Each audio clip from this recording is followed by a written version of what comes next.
Good afternoon, everyone. Welcome to Customers Conversations. My name is Mundo, the assistant conductor of the Pittsburgh Symphony. As you can see, there are 6 instruments of gold right behind me.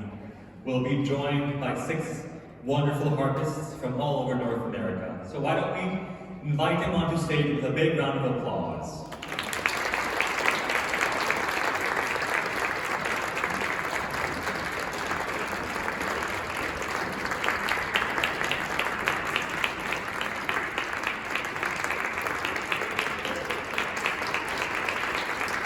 Let me quickly introduce each harpist. This is your very own principal harpist of the Pittsburgh Symphony Orchestra, Gretchen von Hoesen. The principal harpist of the Cincinnati Symphony Orchestra, Gillian, Benet, Sella. The principal harpist of the Vancouver Symphony Orchestra, Alyssa, Katahara.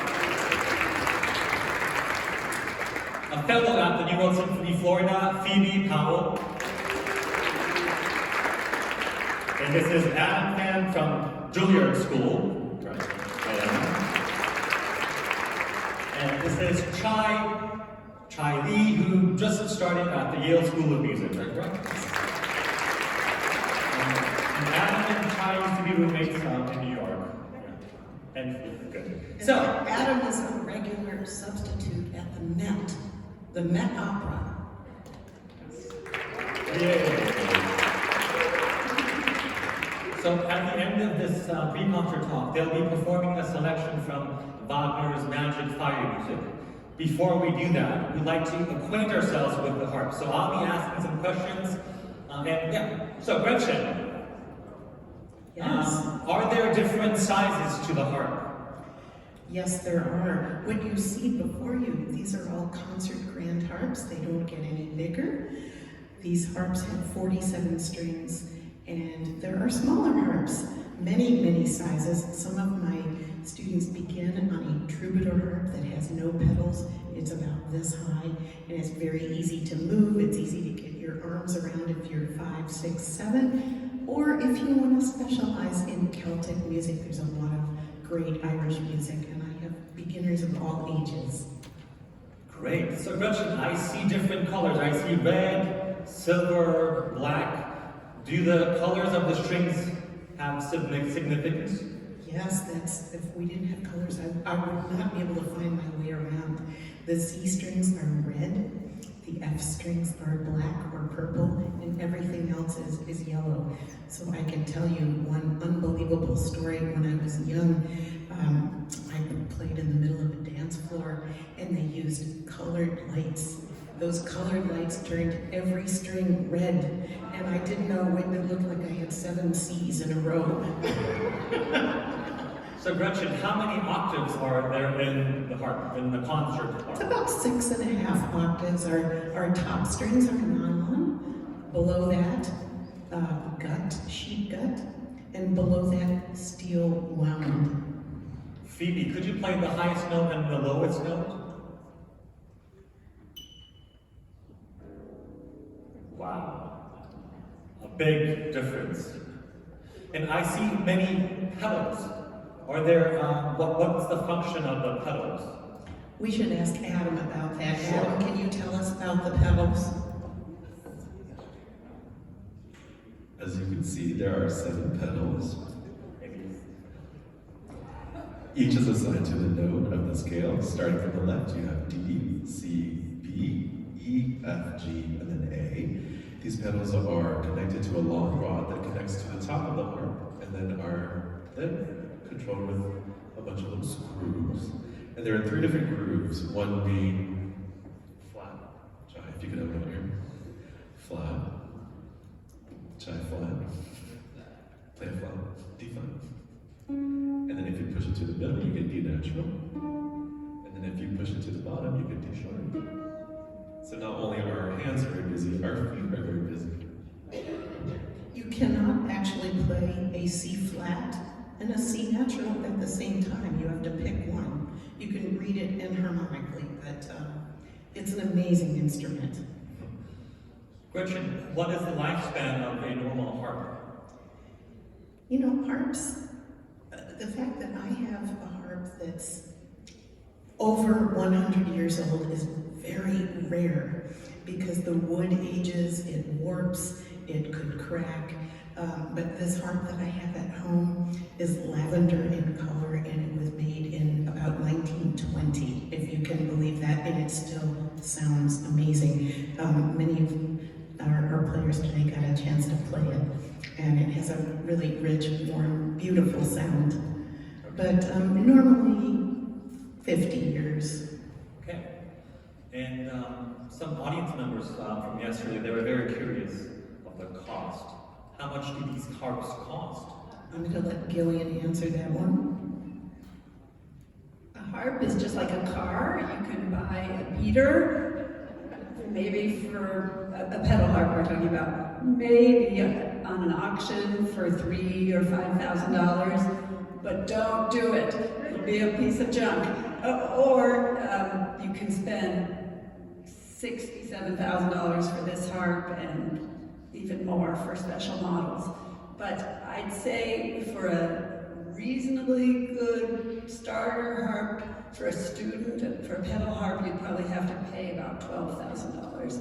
And then for this harp, which is the same model as the gold, it's half the price if you don't want the gold. Okay, then let's hear some harp techniques. Gillian, could you play for us some scales, please? Simple scales.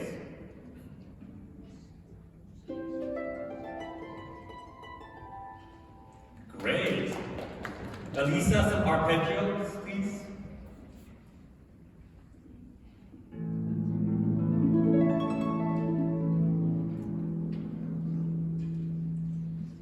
Phoebe, some glissando, please.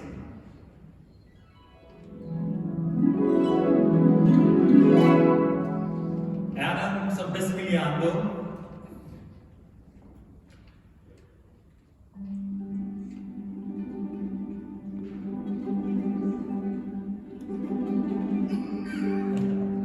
Hey, Phoebe, can you play a nail glissando that might be diminished? I don't know if that's hard, but with your nails and very showy.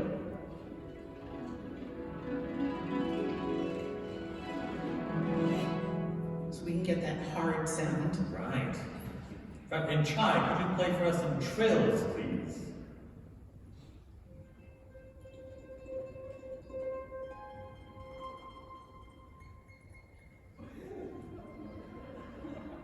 Great. Can we all play some chords?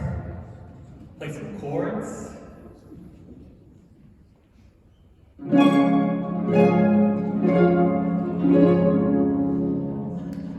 Wonderful. Gretchen, could you play for us Do some... you know what that was? You can tell the audience. Okay, those were the opening 4 chords to the Young Person's Guide to the Orchestra, Harp Cadenza. We all know it. Okay. Alyssa, could you play for us some harmonics, please? And Gretchen, could you explain to us how this works? So Alyssa is going to cut the string, which is normally, 3 feet long. She's going to cut it in half with the side of her left hand and reach her thumb around and pluck it in a different manner than just with the pad of her finger. And it will sound 1 octave higher, almost like a bell. And can you play the regular string loud? And now as a harmonic? See how it's very bell-like? It's beautiful. Yes. And Phoebe, could you show us some modern techniques? What do you have between your strings? It's a piece of paper. And I also see a cardboard. How does that sound like?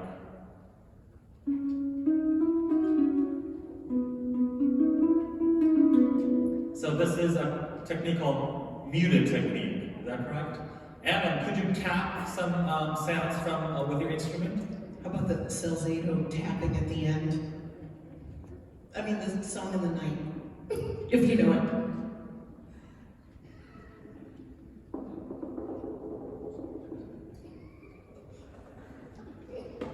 And so there are many modern composers who actually use these sounds or techniques to write pieces for the harp. Chai, could you show us some bending sound on the harp, the pedal?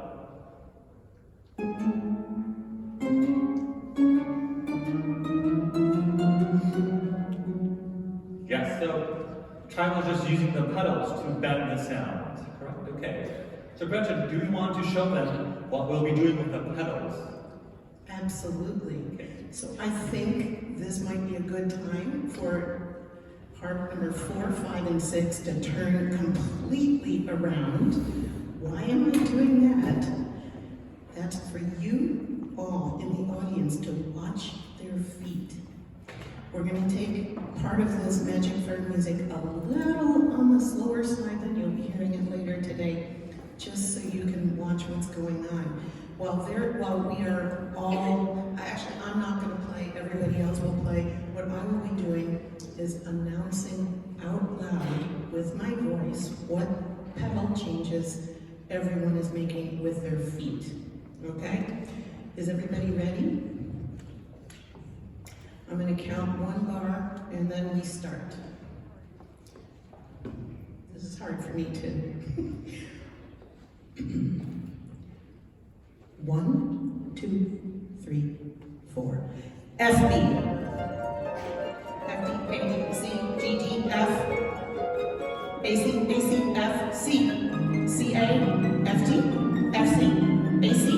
G A, G F, G A, E C, A E, F C, E. A, E C, F, F B, A, F. E B, C, D.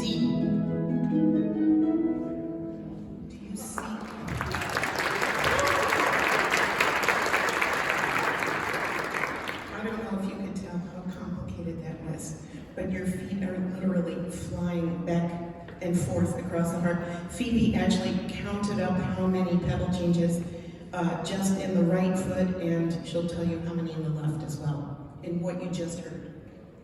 In those 7 measures, the right foot alone has 28 different pedals to move, and then the left foot has 11. And in total, there are 128 pedal changes in just this excerpt. So I'm going to actually hold up my music. I'm going to have Gillian hold this, and if you can see you can see her music. We write with a capital letter all the pedal changes, and as we read through the music, we change all those pedals rhythmically, and we practice doing that. So Gretchen, are there any other pieces in the repertoire where 6 of you have to play together? In the orchestral repertoire? Orchestral repertoire. Not that I know of. There might be other Wagner excerpts. We have done Schoenberg's Gurrelieder, and we had 4 harps for that. But I don't know if you know this. I didn't know this till yesterday. The last time the Pittsburgh Symphony performed the Magic Fire music was in 1899 with 6 harps. Now, I'm not just making up, well, we need to have 6 harps. Wagner said you need 6 harps, and he's absolutely right. With what's going on in the orchestra, we need the sound, and it's pretty spectacular. If you go to see this opera, I guarantee you'll be crying at the end because the music is just so beautiful, and of what's going on in the opera. Wotan, who is the part is being played by Matthias Gerner. He's a world-class baritone, and in combination with our music director, what an amazing interpretation he has. So you combine that with this incredible music by Wagner, it's really stunning. The Magic Fair music is changing keys and half steps, and we're struggling along with our pedals, but I can guarantee you it's incredible. So Wotan comes in, and he has given all the Valkyries, those are his daughters, instructions, and his very favorite daughter is named Brunhilde. She has disobeyed him, and he is furious. He sort of excommunicates her. She can no longer have sisters. He sends the Valkyries away, and she is going to be put to sleep. He kisses her eyes, and she must lie on a stone slab on the stage at the Met. It's very dramatic, and they set fires all the way around her and around the stage, and only the bravest of warriors, if that could ever happen, would be able to come and rescue her. So you're crying because of that too. Wotan is crying. It's very dramatic. So are we ready to hear this selection? We are. So this is the text. Arise, magic flame, girdle the rock with fire for me. Whoever fears the tip of my spear shall never pass through the fire.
Thank you for coming to Wagner's Conversations.